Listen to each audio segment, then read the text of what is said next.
Bota água para o já está de acordo. Então, você era apresentado pela primeira vez. Cadê o currículo? O meu não tem. Não? Esse aí é outro. Ele te deu alguma coisa? Talvez ele nem tenha. Não precisa também.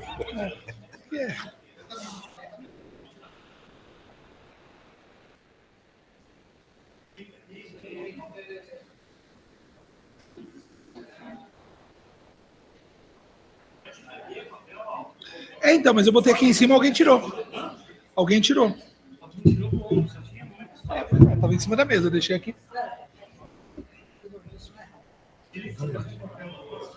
Oi? Da próxima. Vamos lá. Já é o currículo.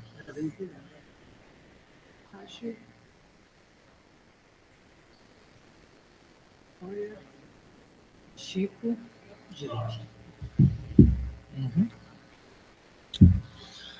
Direitos e deveres no hinduísmo. A noção de dívida. Pronto, Dilip. Londo? Bom, estamos com pouco tempo, esse negócio de currículo e tal, né? Aqui a gente faz mais rápido. Bom, boa tarde a todas e a todos. Retomamos então aqui os trabalhos.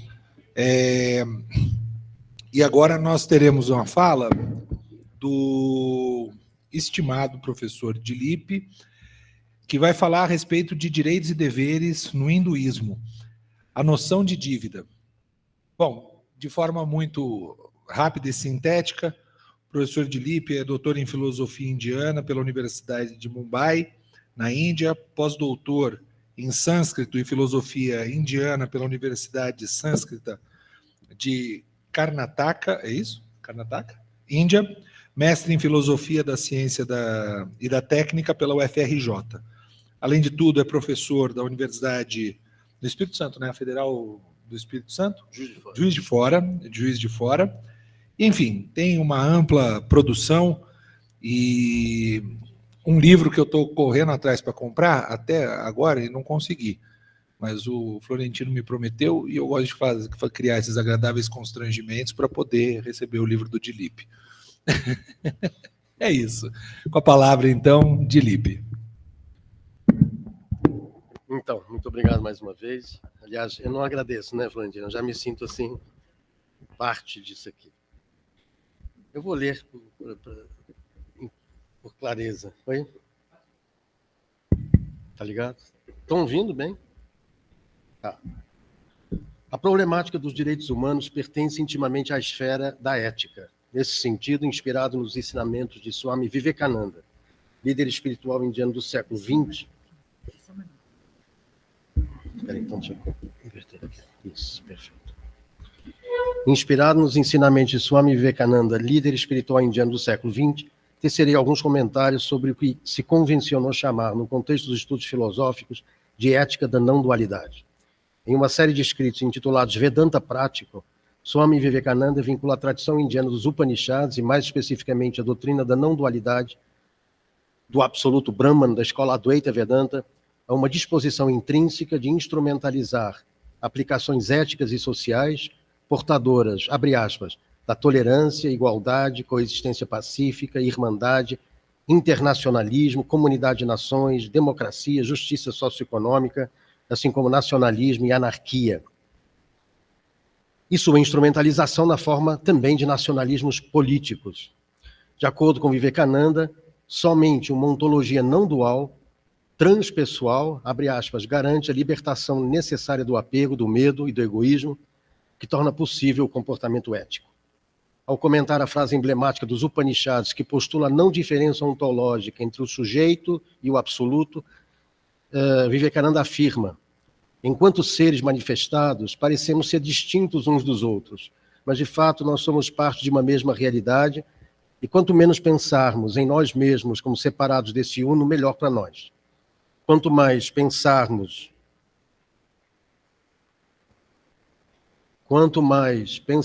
em nós mesmos como separados do todo, mais miseráveis nos tornamos. É desse princípio não dual que derivamos o fundamento da ética, e me atrevo a afirmar que não há como derivar uma ética de nenhuma outra perspectiva. A postura de Vivekananda foi alvo de críticas desqualificatórias por parte do que eu chamo de orientalismo da suspeita, do indólogo Paul Hecker e sua noção de neo-hinduísmo ou neo-vedanta.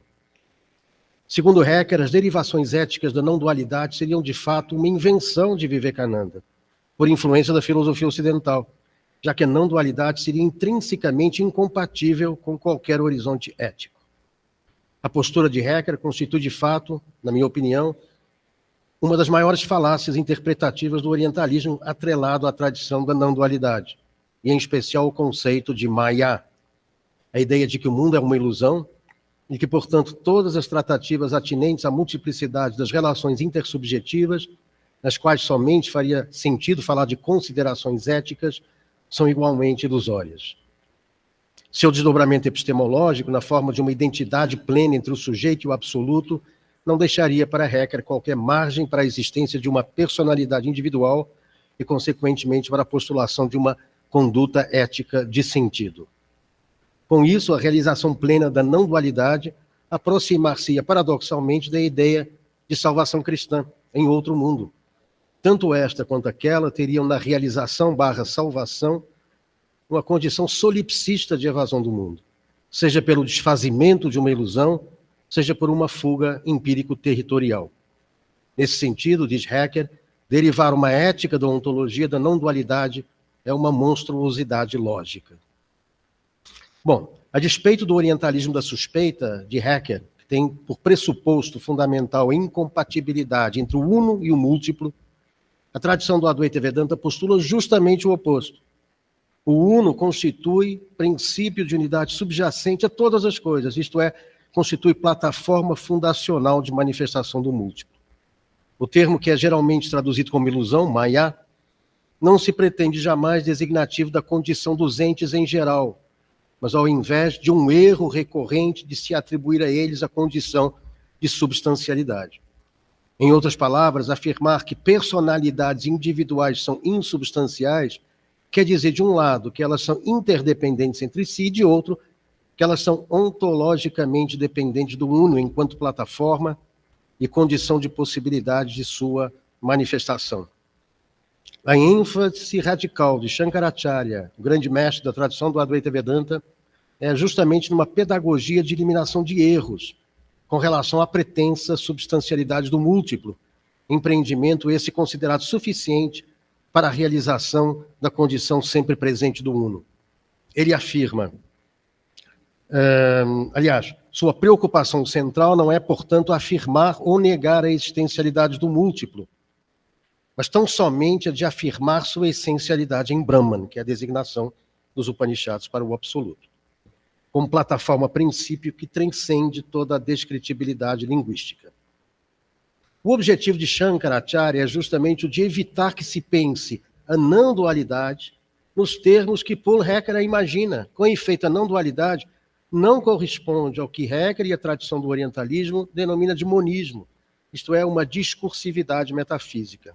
Em outras palavras, um não-dois, que é o termo que está sendo traduzido pelo sânscrito Advaita dos Upanishads, aponta para um princípio de unicidade que transcende o um da empiria, que aí sim envolveria necessariamente a negação do múltiplo. É aqui que dois termos tidos por antinômicos no Ocidente, monismo, como unicidade empírica absoluta, e pananteísmo, princípio de unidade, onde o divino é imanente a todos os entes, não podem, quando transladados para o contexto hindu, ser considerados mutuamente excludentes.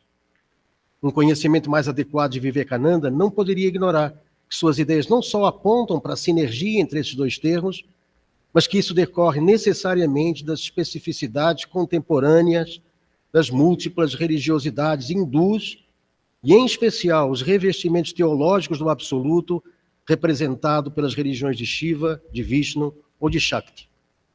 Isso está eloquentemente expresso nas palavras de Krishna citadas por Vivekananda. Ele diz: aquele que vê presença do Ser Supremo em tudo que existe, jamais inflige sofrimento a si mesmo, por intermédio de si mesmo.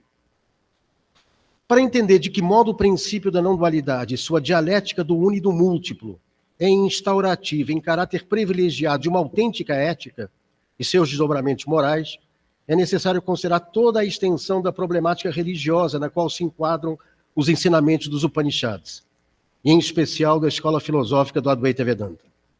De acordo com a tradição do hinduísmo, a problemática religiosa comporta duas dimensões, organicamente integradas e hierarquicamente dispostas. Primeiro, as religiosidades populares e as religiosidades iniciáticas. Segundo, constituídas por disciplinas de aprofundamento filosófico.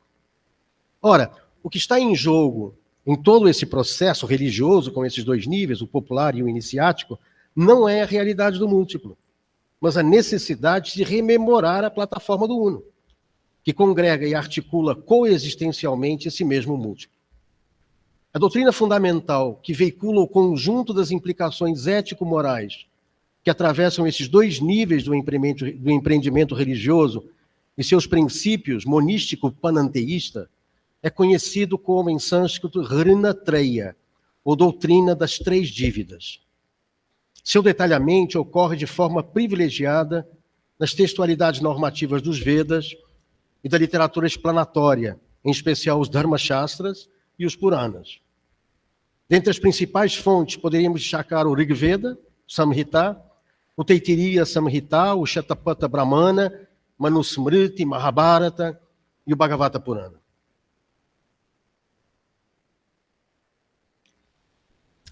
A doutrina das três dívidas enuncia sinteticamente a totalidade dos deveres ético-morais que circunscrevem a noção indiana de dharma, cujo nível de aprofundamento último conduz à libertação definitiva da ignorância e do sofrimento. Dentre a extensa literatura de Vivekananda, que versa explícita ou implicitamente sobre o tema, destaco dois ensaios: o que é dever, o primeiro, e preparação. De acordo com a doutrina das três dívidas, todo hindu nasce com uma herança ancestral marcada por uma dívida tridimensional que é constituída ou constitutiva do sentido de sua existência e ação no mundo. Essa condição conata, não é natural, é conata, quer dizer, surge com o nascimento, de devedor, entre aspas, aponta para o sentido prospectivo da noção igualmente pan-indiana de karma. A necessidade do pagamento da dívida traduz subjetivamente na forma de um dever ético-moral, inicialmente percebido como obrigatoriedade passível de punição, subsequentemente racionalizado como resultado imperativo de ações pregressas e finalmente experienciado como realização do seu melhor, isto é, como condição plena de felicidade, bem-estar e celebração comunitária no uno absoluto. Na perspectiva dessa matriz filosófica não dual, monístico-pananteísta, como eu estou lhe chamando, a sequencialidade acima consagra a doutrina das três dívidas enquanto uma senda tríplice, em cuja persecução se opera a transmutação da ignorância em conhecimento, e mais especificamente a transmutação de uma personalidade que se pensa a si mesmo como substancial, autossuficiente, egocentrada, e que é por isso mesmo causa de seu próprio sofrimento, para uma personalidade que se reconhece a si mesma como um ente insubstancial, cuja essencialidade reside no princípio ontológico do uno absoluto.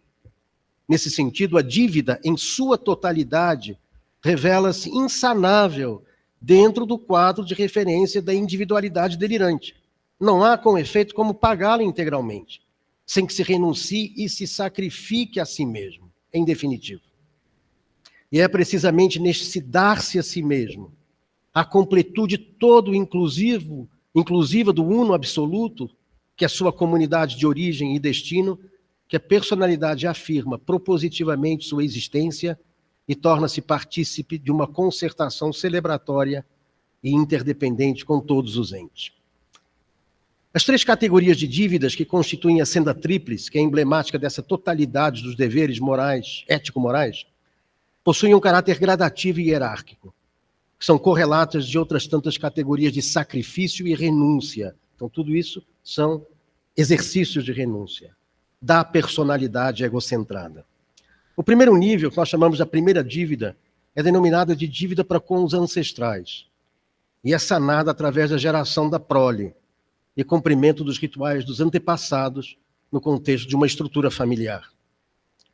A segunda dívida, denominada de dívida para com os deuses, é sanada através da realização de rituais e da persecução cotidiana das condutas prescritas, na expectativa de um renascimento vindouro. E a terceira dívida, denominada de dívida para com os sábios, é sanada através da busca pelo conhecimento, que inclui o estudo dos textos sagrados, as austeridades reflexivo-meditativas e, finalmente, em seus estágios mais avançados, a realização aqui agora do uno absoluto como essencialidade e locus de uma comunhão universal entre todos os entes. É de se ressaltar aqui o grau incremental de renúncia que o resgate da dívida necessariamente demanda. O primeiro nível de resgate, a geração da prole, envolve a produção e o compartilhamento de novos entes, cuja funcionalidade precípua é de assegurar a continuidade material da comunidade como um todo, enquanto palco de viabilização do desenrolar dos dramas existenciais em geral. Assegurar, digamos assim, esse espaço-mundo, a existência do mundo. O segundo nível de resgate, a realização de rituais, envolve uma renúncia sistemática na forma de oferendas materiais, mentais e atitudinais, constitutivas do componente meu da identidade egocentrada, os meus, e a consequente ressignificação dessas mesmas oferendas enquanto alteridade de relação desprivatizada, não mais meus. Finalmente, o terceiro nível de resgate, a realização da natureza da essência da existência, envolve a renúncia e dessubstancialização definitiva do próprio eu, núcleo central da ignorância e do sofrimento. O princípio de compartilhamento comunitário, que atesta a condição de realização da existencialidade no uno absoluto, todo inclusive, possui um caráter sui generis. Não se trata aqui de um compartilhamento de propriedades ou posses, típico do compartilhamento público da modernidade, mas de um compartilhamento de dívidas do si mesmo. Ou, nas palavras do filósofo Roberto Espósito, em sua análise do conceito latino de comunitas, de um compartilhamento de impropriedades ou despropriedades. A propositividade desse processo reside, finalmente, no fato de que é precisamente nesse contexto de compartilhamento destinal que se alcança a condição de bem-aventurança ou ananda. Aí é o daimonia, o sumo bono dos gregos e romanos. Note-se, finalmente, o caráter cósmico, isto é, humano e não humano da dívida, representado em especial pela dívida para com os deuses, que respondem pela dimensão anímica e volitiva de todos os demais entes. Em síntese, a dívida para com o outro é essencialmente uma dívida para com si mesmo, ou consigo mesmo e vice-versa. Sua resolução está no reconhecimento do outro como constitutivo do si mesmo. No reconhecimento do outro como o corpo esquecido do si mesmo. Compreender, portanto, as implicações ético-morais do princípio da não-dualidade implica em considerar o espectro bidimensional constitutivo do fenômeno religioso hindu, o popular e o iniciático, do qual a tradição iniciática dos Upanishads, em especial a escola da não-dualidade Shankaracharya, constitui a ponta mais excelsa do iceberg. Então, constitui ou implica em compreender que a não-dualidade está eminentemente subjacente à estruturação do amplo processo de encaminhamento das três dívidas existenciais, que permeia como uma propedêutica profilática a totalidade do espectro socio-gregário, da dimensão das religiosidades populares até a dimensão filosófica das escolas iniciáticas. Em outras palavras, a ontologia da não-dualidade consagra-se não apenas como teleologia, em função da condição de ignorância que adere à subjetividade sofredora, mas também como ética, que mobiliza condutas e meios indispensáveis ao restabelecimento da condição originária. Seu enquadramento no espectro conceitual terminológico da filosofia ocidental, ainda que inevitável, não constitui tarefa fácil. Para tanto, faz-se necessário inicialmente ressaltar a dupla dimensão do sentido da noção da não-dualidade. O primeiro sentido, a não-dualidade como ontologia e teleologia não discursiva. E o segundo, a não-dualidade como método de renúncia incremental às nuances de uma pretensa personalidade substancial, de uma pretensa personalidade egocentrada, ou de uma personalidade egocentrada. A primeira dimensão, ontológica, estaria mais afeta à esfera da metaética, e a segunda, a esfera da ética normativa. Ao nos debruçarmos sobre as três principais teorias da ética normativa, a saber, a consequencialista, a deontológica e a da virtude, fica claro que nenhuma delas tem o condão de, por si só, esgotar o sentido da renúncia constitutiva da doutrina das três dívidas. Se é fático que a ética da virtude, proponente de uma transformação, uma autotransformação, impõe-se de imediato como determinante, as duas outras não deixam de marcar presença ao longo de um processo eminentemente gradativo. Com efeito, a tarefa de rememoração cognitiva da essencialidade do uno, que justifica a pertinência da ética da virtude, ou do cultivo, eu prefiro usar esse termo, passa necessariamente por um estágio preliminar bipartite. O desejo de aquisição via ritual de externalidades paradisíacas pós-mortem, que se adequa a uma ética consequencialista, e o caráter imperativo e racional de sua realização enquanto inevitabilidade kármica associada a ações pregressas, que se adequa a uma ética deontológica. Considerando o acima exposto, a condição de ignorância que adere à subjetividade sofredora torna absolutamente necessária a primazia da ética da virtude e das demais éticas ancilares, como caminho de rememoração cognitiva da condição ontológica de essencialidade do uno. Como caracterizar, então, a condição última de superação da ignorância e de plena realização do uno? Teríamos que apontar aqui para a sobreveniência de uma condição metaética, que nada mais é, entretanto, do que o fundamento ontológico da própria ética. Em outras palavras, a condição ontológica do uno, em cuja realização a ética normativa encontra sua justificativa e instrumentalidade, não constitui uma condição não ética. Trata-se, ao invés, da realização da ética das éticas, isto é, de uma ética cognitiva metanormativa, constitutiva e imanente da realidade fenomênica. Nesse sentido, a ética metanormativa poderia ser designada, é a minha sugestão, a partir dos textos, evidentemente, de ética da espontaneidade. Sahajata, que é o termo em sânscrito, onde o dever se funde no ser.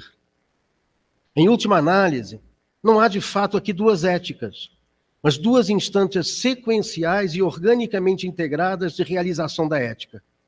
A passagem da ética normativa em si mesma plural, nessas três dimensões acima mencionadas, para a ética da espontaneidade, reflete uma dinâmica existencial de superação da ignorância e realização da verdade. A distinção, portanto, não se radica propriamente na ação, mas na qualidade cognitiva da ação. Trata-se da passagem de um agir instado pela obrigatoriedade, que é o sentido moral, ou pelo julgamento racional, o sentido kantiano, para um agir espontâneo, sem razões, sem desejos, em plena sintonia e reunião celebratória com todas as coisas humanas e não humanas, fonte última da condição de bem-aventurança. Bom, esse megaprojeto que coloca a ética normativa a serviço de uma metaética, o ser da ética, ou a ética da espontaneidade do ser, pode ser sintetizado nas seguintes palavras de Shankaracharya em sua obra Vivekachudamani, que é o objeto recorrente das prelações do Vivekananda. Ele diz assim: existem personalidades nobres e serenas que, tal qual a primavera, estão eternamente dispostas a realizar o bem-estar do mundo. A primavera aqui como uma disposição de espontaneidade natural cósmica. Poderia usar um exemplo de uma outra estação. Tendo atravessado o terrível oceano da existência humana, elas ajudam os outros a realizar essa mesma travessia e o fazem de forma absolutamente espontânea. Em suma, o homem realizado da tradição hindu, o iluminado, é o perfeitamente ético, isto é, aquele cuja ação correta, a benevolência, o altruísmo, a compaixão e a responsabilidade não decorre mais de uma deliberação subjetiva nem do cumprimento de um dever, mas acima de tudo da espontaneidade do ser. Ele não age com ética, ele é a ética. A convergência propositiva das éticas consequencialista, deontológica e da virtude, no interior da metaética da espontaneidade do ser, que é ela mesma a realização da não-dualidade, consagra a condição comunitária da existência como ponto de partida, caminho e ponto de chegada de todo o empreendimento religioso que visa a superação do sofrimento. Se nasce em comunidade, se vive em comunidade e se realiza em comunidade.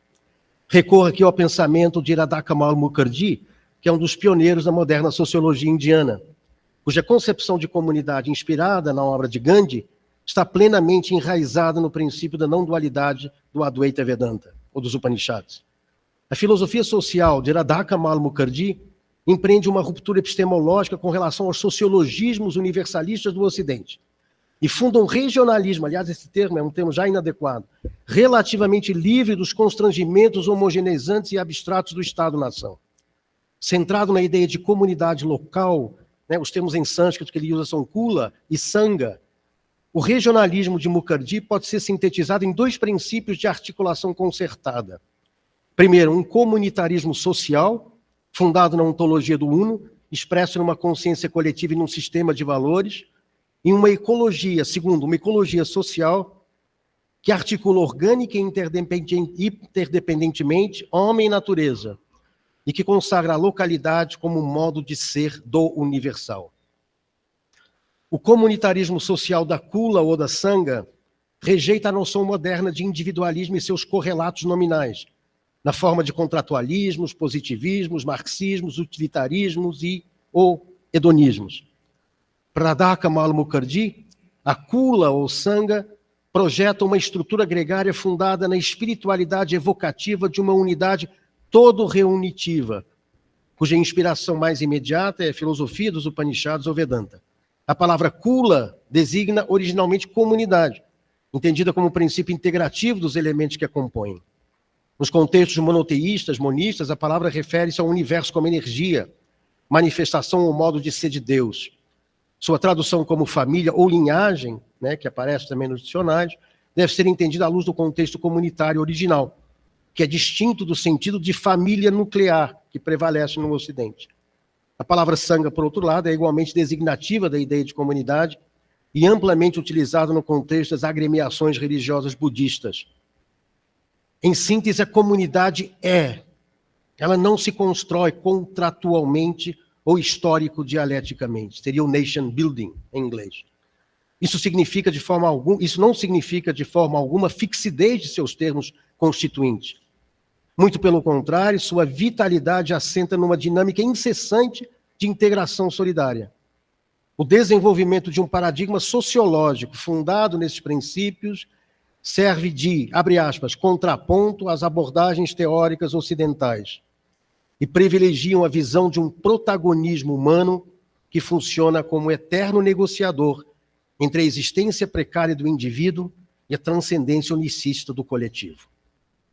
Nesse sentido, a sociologia de Mukherjee, ou a filosofia social, talvez fosse melhor, impregnada de uma consciência endógena e de uma ancoragem civilizacional indiana, encarna os valores éticos da solidariedade e da compaixão. Por outro lado, a ecologia social de Mukherjee constitui o corolário necessário de seu comunitarismo. Com efeito, valores comunitários que fomentam um padrão de interação transutilitarista e transhedonista colocam o homem consciente como ente cuidador e responsável por todas as coisas, humanas e não humanas. Nesse sentido, como afirma Madan, um outro sociólogo indiano, a região, é o sentido do regionalismo entre aspas, não faria sentido usá-lo no contexto em que a gente usa hoje na sociologia como subserviente ao Estado-nação. A região, para Mukherjee, é um complexo geográfico, econômico, social e cultural, uma configuração dinâmica de interação entre meio ambiente e cultura. É precisamente nessa configuração dinâmica que se institui a comunidade local como território de realização de sentido, que se vivencia o autêntico universalismo cultural, cuja expansão tangível é a abertura imperiosa e salutar ao diálogo com outras comunidades, né? Uma das críticas da sociologia moderna é justamente o caráter aparentemente fechado da ideia de comunidade. Não há, portanto, na sociologia de Mukherjee e seu comunitarismo aberto qualquer antinomia entre o local e o universal. Ao invés de uma generalização abstrata de conceitos impositivos, a experiência do universal decorre necessariamente da plena realização do local, seu modo de ser por excelência. A fundacionalidade não dual da doutrina das três dívidas e sua expressão social na forma de um comunitarismo cósmico e ecológico deixa abundantemente claro que, para a tradição hindu, não há propriamente entes ou individualidades detentores de direitos, mas fundamentalmente entes ou individualidades contraentes de dívidas ou deveres. Em outras palavras, embora o cumprimento de um dever esteja organicamente vinculado ao benefício do outro, esse benefício não constitui a realização de um direito individual do beneficiado. Trata-se, antes de tudo, de um compartilhamento, por parte desse último, o beneficiado, de uma condição comunitária que lhe é constitutiva. Essa condição comunitária não é propriamente um direito dos entes em sua individualidade, mas a essencialidade sempre perene e presente de todos eles, sua razão de ser o que são. Em síntese, quando o assunto são as individualidades, e mais especificamente as individualidades esquecidas de sua condição comunitária, prevalecem os deveres. Esse é o sentido da palavra dharma, quando usada no plural, enquanto deveres ou dívidas de cada um dos entes. Por outro lado, quando o assunto é o direito comunitário ou do uno, coloquei aqui entre aspas, direito comunitário ou do uno, não haveria aqui propriamente um direito, mas sim uma natureza, com N maiúsculo, uma verdade, uma condição sempre presente e inabalada pelo próprio esquecimento das individualidades. E esse é justamente o sentido da palavra dharma, quando usada no singular, enquanto essencialidade de todos os entes. É isso.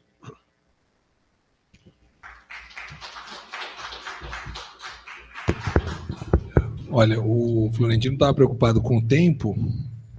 Eu também não vou abusar, Florentino, mas agora a gente ganha tempo para poder debater, né?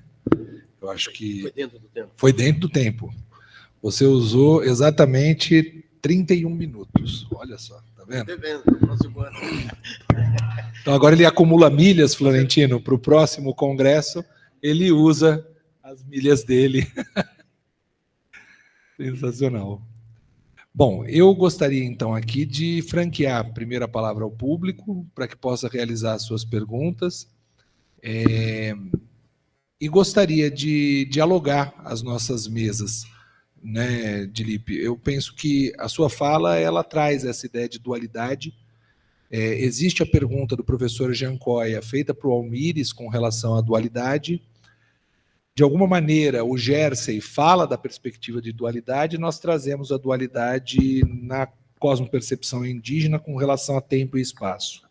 Então, havendo tempo, porque eu já vi que temos aqui alguns inscritos, eu gostaria de ouvi-lo um pouco, exatamente nessa perspectiva do do meu primeiro encontro com vocês, que foi uma advertência feita pelo Jersey. Estudar o pensamento indígena, mas na perspectiva de equivalência. Ou seja, isso também é uma postura que você tem, uma postura louvável, que você, sempre quando faz as suas análises, faz análise na perspectiva de equivalência. Então, eu queria ouvi-lo a respeito do que foi dito aqui com relação a esse dualismo e o dualismo que você trouxe. Mas antes, eu gostaria de franquear a palavra. Então, temos aqui... Tem quantas pessoas querem perguntar? Uma, o Giancoia. A gente podia fazer uma rodada de 3 perguntas e depois a gente abriria outra rodada. Pode ser assim, Florentino? Thank you so much. I think you followed your natural, I suppose, vein of whatever argument you were carrying out, since the main theme of this conference is human rights. So you boldly adapted that there is no rights. But may I please turn this whole thing around? The fact that each individual wants to become a payer of the debts, that is a voluntary act. That's freedom. That is a right endowed in that individual. You could think that way, and then everything is, in a sense, a right. You know, the person has a right to help other people suffer less. The person has a right to form a good community that is suffering less. The person has a right to carry everybody to the other shore. If you're a Buddhist, Bodhisattva principle. So I feel that that there is no rights is just the way of saying, shocking us to make us realize that in fact there is something much deeper, this voluntary freedom. When that is suppressed by a government, by a lord, by your husband or wife or something, and then I think the problem begins. So I just wanted to point this rather interesting, crucial point. Thank you. Thank you very much. Bem, muito obrigado mesmo. Realmente é um privilégio imenso ouvi-lo a cada vez que a oportunidade se oferece. Realmente sou profundamente devedor, para usar o tema da sua conferência, das suas intervenções. E, portanto, eu também teria muito que perguntar, mas vou colocar uma única questão, que é: com que conceito de espontaneidade você trabalha? Porque me pareceu, durante a sua conferência, que o seu conceito de espontaneidade implode fundamentalmente o conceito moderno de espontaneidade, tal como nós o conhecemos na filosofia moral, ética e política ocidental. Respondo, então. Talvez eu prefira assim, responder dando um exemplo concreto, digamos assim, como se manifestaria. O outro termo que eu uso como sinônimo, digamos assim, ao mesmo tempo para fundamentar uma condição existencial de ignorância e, ao mesmo tempo, uma condição, talvez inclusive mais inata, já que essa é conata, eu chamo ela de conata, a ignorância não é natural, né, mas ela é recorrente na existencialidade, como uma condição do nascimento. Mas que, ao mesmo tempo, há uma disposição contra a ignorância, quer dizer, de esclarecimento da ignorância, que é, portanto, tão ou mais natural do que a condição de ignorância, né? Eu uso também a palavra imediaticidade, né? E talvez o exemplo que eu uso recorrentemente, a partir, evidentemente, das tradições, do Vedanta e do Advaita Vedanta mais especificamente, é que, apesar e a despeito, né, da constatação existencial ao longo, né, do nosso périplo, né, de sofrimento, no contexto indiano, evidentemente, isso pode incluir uma série de nascimentos e renascimentos, de uma certa insuficiência cognitiva sobre a minha natureza e sobre a natureza do mundo, eu jamais duvido que eu exista. Então, a espontaneidade, digamos assim, é que, apesar de eventos recorrentes, que poderiam, como me podem quando se refere, digamos assim, a uma concepção de externalidade das coisas, como Descartes faz, por exemplo, com relação à dúvida sobre a realidade do mundo. Eu nunca duvido que eu existo. Então, é essa certeza de que, apesar, né, de evidências, né, pela mutabilidade do conceito autorreferente sobre a minha identidade, de que eu, evidentemente, chega um momento, talvez eu não saiba definitivamente quem eu sou, mas eu não coloco a suspeita de que eu possa não ser. Eu acho que essa é a espontaneidade da existência. É uma força sempre para corrigir qualquer afastamento com relação à sua natureza. Nessa tradição do Vedanta, por exemplo, e eu acho que a gente deveria, então, fazer uma distinção entre a noção de desejo e a noção de vontade, né? O dever se cumpre a partir de uma falta reconhecida, né, que vai cumprir, digamos assim, a sua condição de ser aquilo que se é, como diz o Nietzsche, por exemplo. Por outro lado, a realização daquilo que se é de fato, né, corresponderia mais a um sentido não de realização de um desejo, mas de afirmação de uma vontade, que é uma vontade sempre presente, né? Então, usando a terminologia da teologia, né, que desejo tem a criatura, né? Deus tem vontade. Então, nesse sentido, na tradição do Vedanta, por exemplo, se fala que um dos requisitos, digamos assim, para o conhecimento se traduz muito por desejo pela libertação. A gente usa aqui essa palavra desejo já num sentido quase que metafórico, porque ninguém deseja ser o que é, né? A gente somos o que somos. Então, a espontaneidade está em afirmar a vontade do que se é. Afirmar o que se é, melhor dizendo, né? E essa afirmação que vem, digamos assim, sempre reiterada em todo o evento da minha existência. Então, ao mesmo tempo que reiteradamente eu repito um erro, né, eu afirmo a minha existência.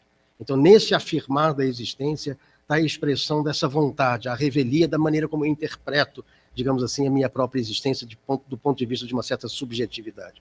Então, há um certo acordo, digamos assim, entre a subjetividade que distorce, né, essa condição de experiência do ser o que se é, né, que fundamentalmente, digamos assim, se gera a partir de um acordo dessa subjetividade com o que se efetivamente é. É como se o sujeito fosse realmente a fonte do seu próprio mal, né, no sentido de que ele que realmente, de alguma forma, interpreta aquilo que ele é de uma forma distinta. Então, ele está sempre apto a ser aquilo que ele é, desde que, evidentemente, as circunstâncias se deem, né, para que a correção seja, de alguma forma, eficaz e frutífera. Lembra também, né, nessa necessidade, então, de reconhecer esse afastamento, né, através do sofrimento, a necessidade fundamental do mestre. Né? Me lembro aqui na apresentação do Gerson, quando ele falava na necessidade do líder espiritual. Né? Ele tem justamente essa função, digamos assim, inicialmente externa, de rememorar algo que é fundamentalmente constitutivo da minha existência. O mestre estimula a espontaneidade do ser. Né?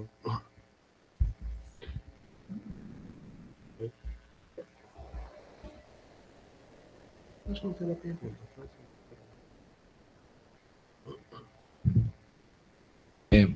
Próximo. I have a simple logical question. When you talk about the non-duality, would you also like to talk about the non-singularity?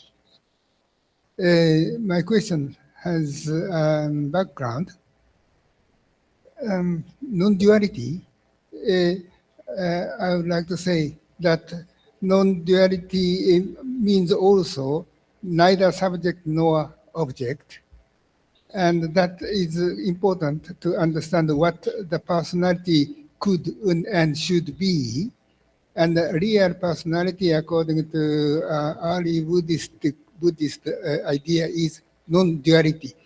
Personality is non-duality, not separated, not divided into subject and object. My question, I repeat my question. The Mahayana Buddhist talks not only about the non-duality, but also non-singularity. Neither two nor one. And talking about non-duality leads to the idea of oneness. And the idea of oneness has one risk. The oneness could also be interpreted as a kind of substantialism. And the Mahayana Buddhist negates every idea of substantialism and brings the idea of emptiness. So neither two nor one, that is the idea combined with the idea of emptiness. So I would like to ask you if you agree or if you have another argumentation to the concept of non-oneness. I personally prefer, though eventually we use those terms all the time, and I said here in some point of my speech that non-dual is not one. I think that is fundamentally important for us to understand what you're talking about. First of all, when we postulate non-duality, I understand in the whole concept, and I think I would include Mahayana Buddhism also along with the tradition of the Advaita Vedanta, that non-duality is not a metaphysical statement. It's basically an upaya, and therefore it is a method. A method is always pertinent to the recognized existence of a problem. I don't use methods when I don't have problems. So I have a problem, which is called duality. So duality is not just two or many. Duality is substantive duality. That's why I've been suggesting when we translate the terms, and we speak about duality, because we have also a Vedanta school which speaks about duality. And then how is it a problem? And to understand exactly what is at stake in the matter of suffering. The problem of suffering is not there are two or many. It's because that we take them as substantial. So substantive duality or plurality is the problem because it causes suffering. And the method of non-duality is to oppose to that. Otherwise, I did not need non-duality. So non-duality as a method, is not committed to, let us say, any ontological, metaphysical statement about reality. I would say that we are not saying that there is one thing or two things or many things. We are just saying that there are no two independent. Okay? And therefore, in some moment of the speech, I was saying that, please, what the Orientalism has understood non-duality is particularly to understand the concept of Maya in the Advaita Vedanta and identifying the world as illusion is exactly because they understand non-duality as one. Therefore, I know that there is a strong, let us say, literature about this opposition between Buddhism and Hinduism, particularly of Vedanta in general, about a certain sense of substantialization of the one. That is not my point. I think at least within the context of the Advaita Vedanta, I believe that what it is at stake is not a proposal of a substantive one. That's why we should not, and I encourage not to translate non-duality as oneness, let us say, because we go through the risk actually of refining. And there was a quotation here which I just dropped from the tradition of Advaita Vedanta, where exactly it is said this. Be careful, because non-dual is not one. So what is one is something that we have to understand. What is the name which you use in Sanskrit? Is shesha.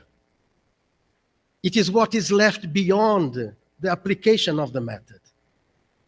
And how do I perceive this? Only phenomenologically. Because I feel belonging, to use the term here of pertencimento in Portuguese. I feel belonging. I feel redeemed in my communitarian condition. That is what it is. It's irrelevant if you say that it is one, two, or many. The point is that I don't exist without the coexistence or without a coexistence with the other. So I tend in my interpretation of Advaita Vedanta to bring it very close, though obviously there are different, let us say, methodologies according to circumstances of time, place, etc. But to bring close the Advaita Vedanta in some lines of interpretation with Mahayana Buddhism. As the Lankavatara Sutra also speaks about. There is a time when the disciple asks the Buddha, but Master, after all, this is not what the Upanishads say about. And then what he asks, it's a very interesting, the answer of Buddha. He says, it looks like he has to affirm his position. I understand that. I mean, for the sake of his own, let us say, Sangha. What is a Sangha? Sangha has to say that what I'm teaching here is the best for you. So he has to say that there is something different. And what he says, no, because our Dharma Dhatu, our Tathagata Garva, these, which are positive concepts, could be confused with oneness. They are being read as empty. And if I sustain that Brahma is also empty, and I will have many quotations of Shankara's comment to the Upanishads, I would say emptying Brahman and Atma. No? And therefore, I mean, we have a whole tradition of putting these things one opposed to the other, and I try to to go through the way of dialoguing one with the other. I hope I've answered the question. Temos mais alguém que gostaria de fazer uma pergunta? Florentino, dá tempo? Então vamos dar aqui o encaminhamento, encerrar essa mesa e já chamar o prosseguimento do evento. Mas eu gostaria só... Agora passar as palavras para as considerações finais. Porque no início você me fez uma afirmação, uma provocação, não sei se está aberto aqui. E eu não vou responder diretamente, vou responder indiretamente comentando a mesa anterior, maravilhosa. Em primeiro lugar, quero falar que foi maravilhosa a mesa. Não sei se o Gerson está presente aí. O Gerson saiu? Uma pena, porque era mais até sobre ele. Mas, enfim, vou deixar o registro, depois vocês podem, eu falo para ele. No último encontro que nós tivemos, eu falei brincando no final da apresentação dele, que ou eu, numa transmigração anterior ou na futura, né, seria um Bania, né? E, de fato, digamos assim, de novo, né, se expandindo com relação àquilo que ele tinha falado antes, muitas das coisas que ele está falando aqui têm muito a ver com certas questões pertinentes àquilo que, não só eu falei agora, mas com relação à tradição do Advaita Vedanta. Então, me parece que, digamos assim, aquela noção de parentesco que nós descobrimos entre, digamos assim, no contexto do erro do Colombo, né, eu referendaria hoje como sendo, digamos assim, mais do que um entre, digamos assim, né, ou antes ou depois, né? Eu acho que realmente, assim, do nosso exercício aqui de encontros ao longo desse período, né, acho que a gente tem encontrado alguns pontos fundamentais para estabelecer e para dar sustentabilidade para o nosso diálogo.